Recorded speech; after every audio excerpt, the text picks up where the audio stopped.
Everyone, it's Digital Clarity with Robin, and today I want to have a conversation with you that is very likely going to involve delegation, but I specifically want to share with you what I did with ChatGPT so that if you see a potential place in which you could implement this for yourself or your business, then you could do that. So with ChatGPT, there are certain things called schedule, right? And so if you go into schedule, you have it where you can schedule tasks that you want to happen, whether it's sending you a report. The options are truly endless, but I'm not going to overwhelm you with all of that right now. So what did I do? I told ChatGPT, based on a task I wanted it to implement, that I want to create a weekly report about my industry. I want the report to include trends that I can take advantage of. How simple is that? If ChatGPT already knows your industry, you can have it do this for you. However, if it does not know your industry and there are specific factors that you want it to include, then you would say, if you want it to create a task about a report, then you would give it all the information that you would actually want it to research. Okay. And so it told me, I'm going to set this up around your core business lane, which is delegation, business systems, AI automation, and service-based business growth with practical trends that I can turn into content, offers, or client opportunities. And so it said, done. My weekly industry trend report is set for Mondays around 8 a.m., which is cool. And then so I told it to give me a sample of what it would send in a report. So it said it will provide with the executive summary and then give me different trends. I'm actually scrolling through this because this is not what I really want you to see. I want you to see the actual report it gave me today at 8:21 a.m. And so we can actually talk about this because right now I am not actively doing business services in the moment. Not saying I'm unwilling, it's just that right now I'm focused on my family. But I do want to share this with you in case maybe we're in the same industry and there are some things you could take advantage of, or just in case you're inquisitive and to know how and what type of information it could actually give you that you could do something with. So it of course has the focus and then the executive summary. And so look at what it says for the executive summary. The biggest opportunity this week is not simply AI automation, it is AI implementation with human operational structure.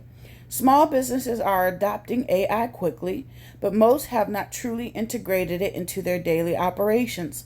Goldman Sachs reported on March 17, 2026, that 93% of surveyed small businesses using AI saw positive business impact, but only 14% had fully integrated AI into core operations.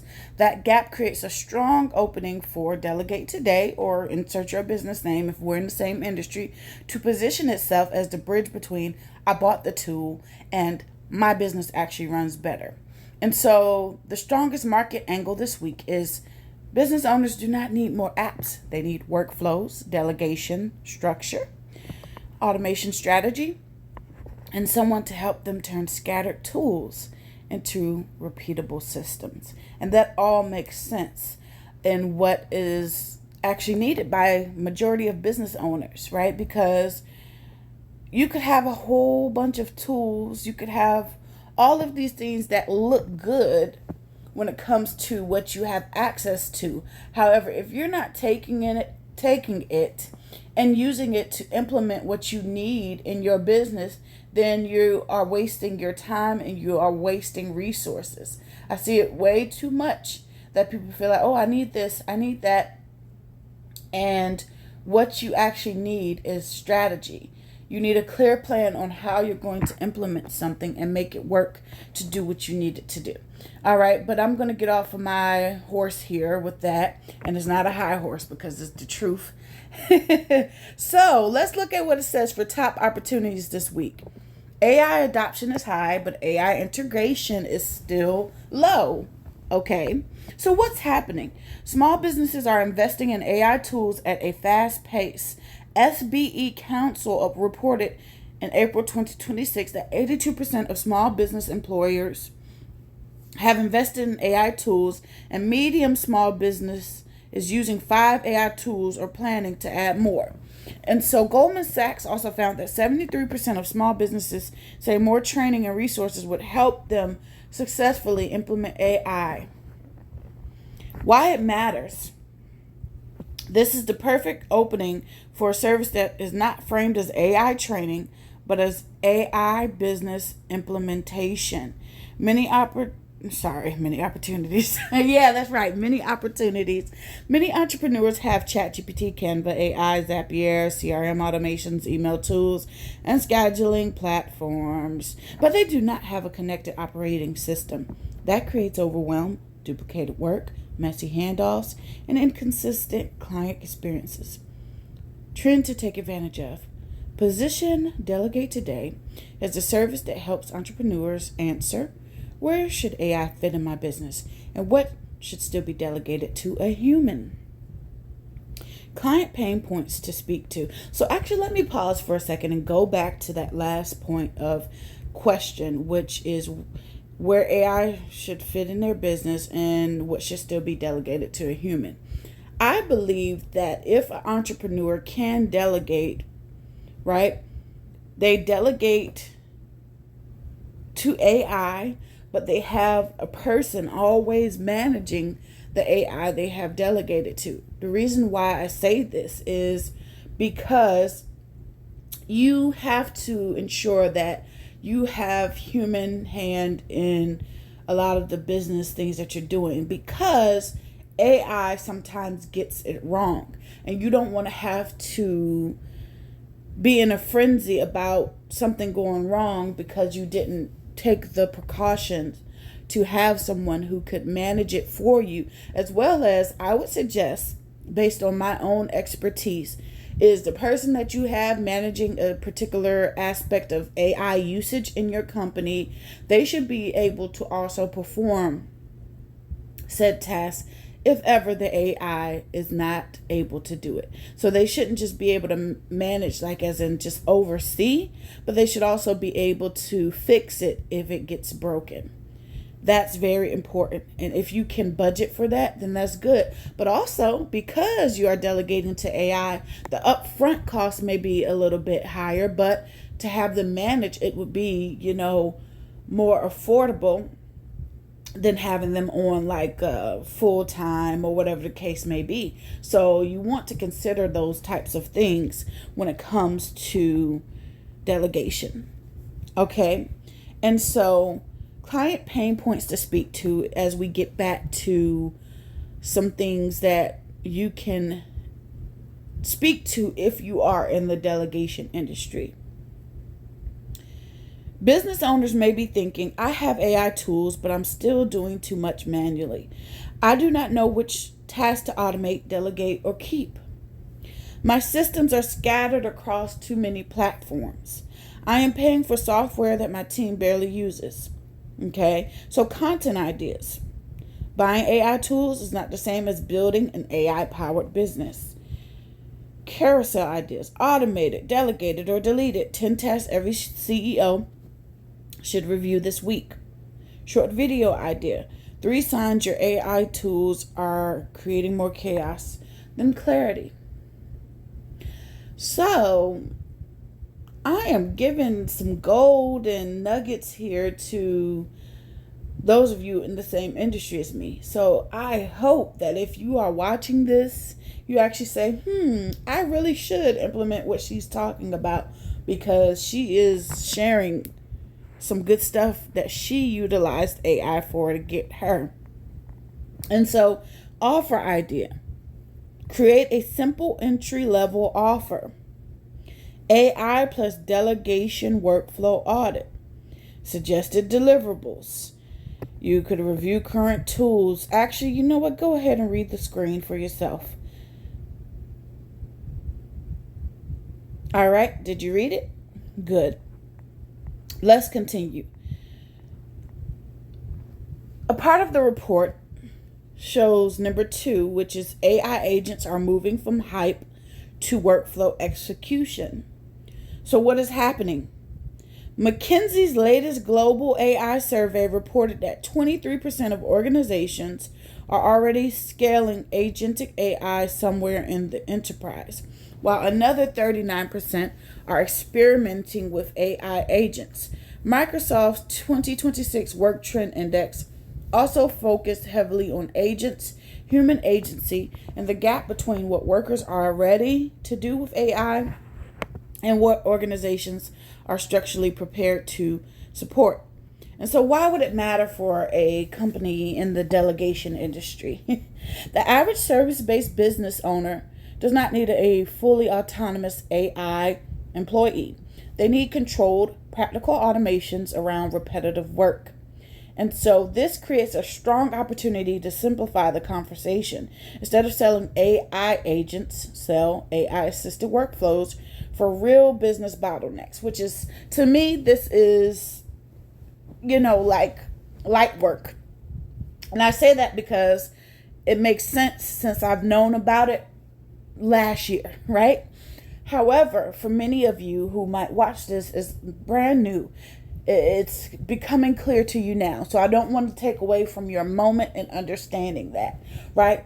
At the same time, I also want to insert a little bit of a cybersecurity tip in there.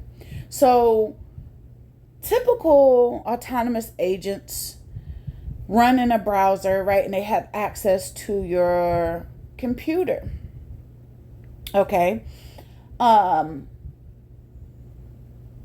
If you are deciding that you want to give a tool full access to your computer, it is best that you utilize it in a separated environment from your full computer system. What do I mean by that? It would be best if you have someone, if you aren't, an expert at this, have someone who could say, okay, let's put that tool into a sandbox for you. So that way we could isolate it in case this tool goes crazy, in case it presents certain cybersecurity risks. We want to minimize risk when it comes to these tools, because what sounds good might work great for you. However, if it's stealing your information, stealing client information, looking at things in your files that you didn't necessarily want a system to look at, right? Then you want to be sure that you are protecting your data as much as possible. So that's really important. And so I'm pretty sure you've probably been reading the screen as I've been talking, but it gave some examples of AI assisted workflows that one could implement if you are in the delegation industry. So let's continue on. I'm not going to go through all of this that is here, because honestly, if you get the point of what was shared in the beginning, then you can do all of this, right? You should be able to take this and run with it. And so let's move to point 3. Business owners are prioritizing efficiency over aggressive expansion. Wow. That wasn't really a laugh. That was more like, this is refreshing, because I was hoping for the time and place that more business owners would look to doing things efficiently. Because how you do anything, and I tell people this all the time, how you do anything is how you do everything. And if you are so focused on aggressive expansion, but you aren't building things the way they are meant to be built, you are going to be creating some problems for yourself later. So small businesses remain optimistic, but many are being careful with spending and growth. Okay, Reuters reported in November 2025 that 74% of small and mid-sized business owners expected revenue growth in 2026, while nearly 60% planned to expand operations. More recently, Kiplinger reported on June 16th that many owners are prioritizing efficiency, flexibility, and disciplined growth rather than simply scaling head count. And that matters, because It supports a strong sales angle that you do not need to hire more people first. You need to clean up how the business runs. Many business owners want growth, but they are cautious about payroll, software costs, and long-term commitments. And so that makes fractional support valuable. And so someone like myself or someone in the delegation industry who provides that virtual business management and project-based systems work is attractive.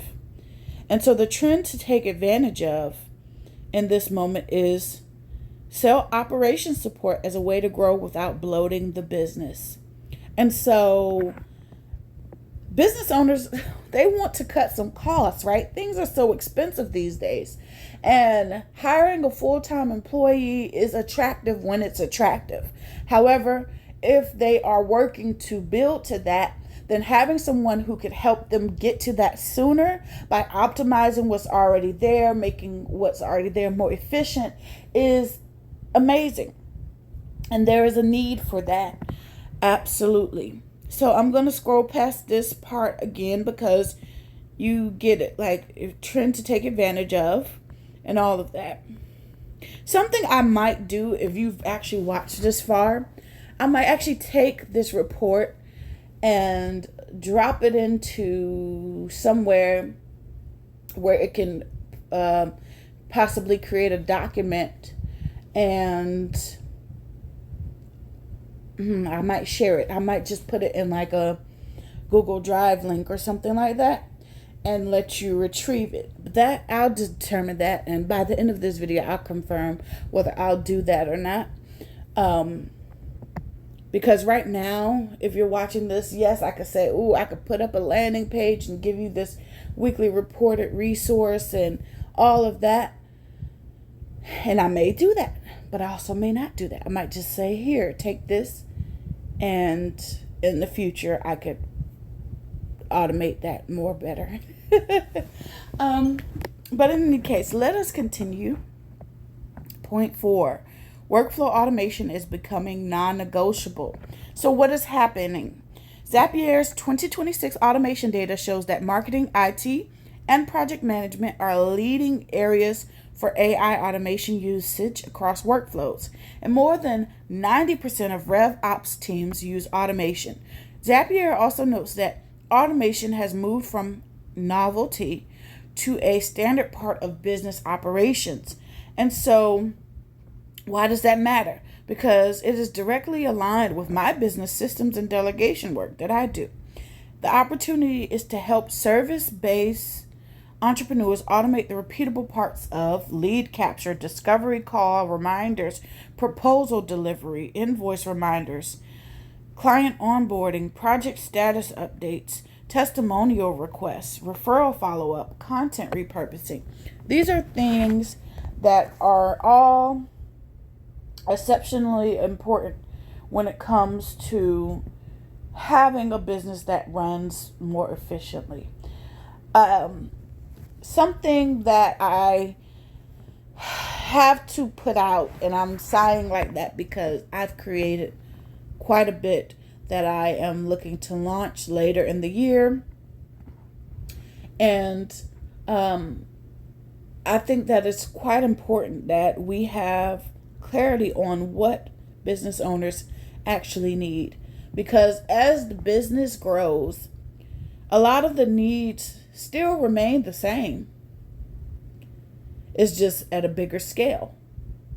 And if so, that means if you start off on a better foot when things are smaller, then as they grow, you'll have a better way to manage it as it scales, as opposed to starting without the structure and then trying to get it later.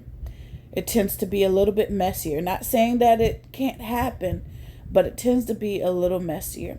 Let's move into 5. AI is changing the consulting and service provider market. So what is happening? Service providers are facing pressure to prove clearer outcomes. In the managed service provider market, TechRadar reported on June 20th, 2026 that competition is tighter, buyers are more cautious, and providers need clear proof of value, scalable service models, and measurable outcomes. It also noted that AI and automation are becoming top client needs, and that providers who package AI as a defined service will have a head start. So, why it matters. This applies beyond MSPs. Coaches, consultants, VAs, OBMs, fractional operators, and automation providers are all being pushed toward clear packages and measurable ROI. And so, instead of selling virtual business management support, like something that I do, which I've actually upscaled from there since then.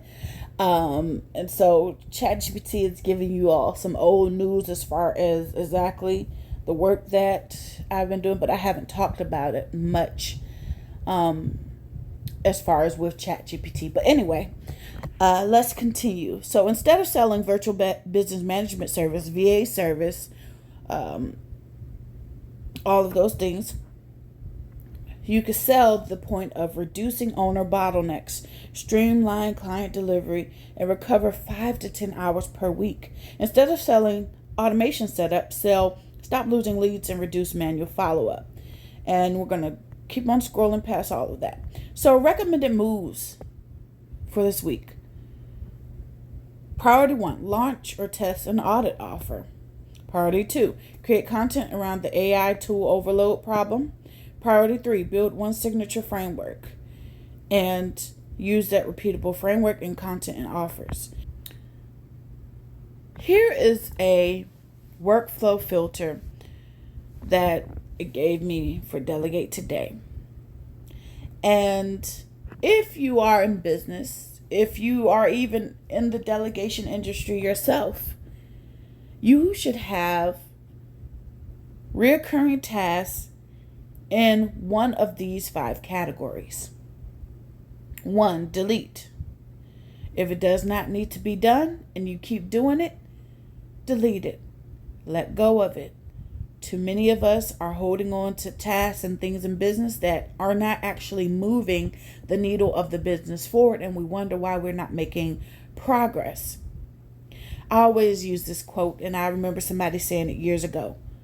With progress, there's change, but not all change is progress. So as you are changing, you want to make sure you're progressing, not just changing. Reoccurring tasks. Part 2, document.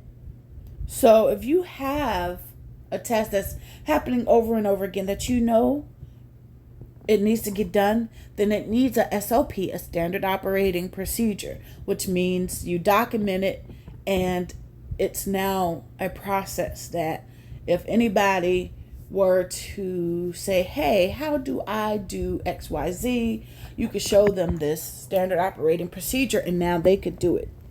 Delegate. So, if a human should own it, right? And let's go back to that SOP. If you have the SOP and a human should own what you created that SOP for, delegate. And if you have a recurring task that maybe a human does not need to own it, but maybe they could manage it, then you should automate it and let software handle it. And then elevate. So if the CEO should keep a certain task that is reoccurring because it drives strategy, sales, or relationships, then you want to elevate that to the point of the CEO has to keep doing it. And that's okay. And priority 4 is saying position VBM as a strategic operations support. This is so interesting to me because, as I mentioned a few minutes ago, I'm actually ahead of this. And so this is about to be a concluded video. You don't have to see all of that. I don't want you to see every single thing that it showed me. I just wanted to share. And so here's the bottom line. This week's strongest move is to sell clarity. The market is crowded with AI tools, automation platforms, and productivity advice. But business owners are still asking the same practical questions. How do I get this work off my plate without breaking my business? And this is exactly where insert your business name can win. I hope this was helpful to you if you are maybe a business owner who wants more clarity, but specifically for those of you who are also in the delegation industry who maybe wanted to have someone of my skill set to show you, hey, you are not alone. I can pop out from time to time and give you some advice from my ChatGPT that normally would be for me and share it with you. Because believe it or not, I believe when more of us win, then more of us truly do win in life. And I see some of you are working so hard trying to figure out, and it's time for you to use the tools that can help you do what you need to do so that you can execute better and more efficiently to help others win like your heart desires to do. In any case, this is Digital Clarity with Robin. I hope that this video was valuable to you. If so, comment, save, share, all of those things that people who want you to do stuff on social media ask you to do. Go ahead and do that for me. I'll talk to y'all soon. Bye.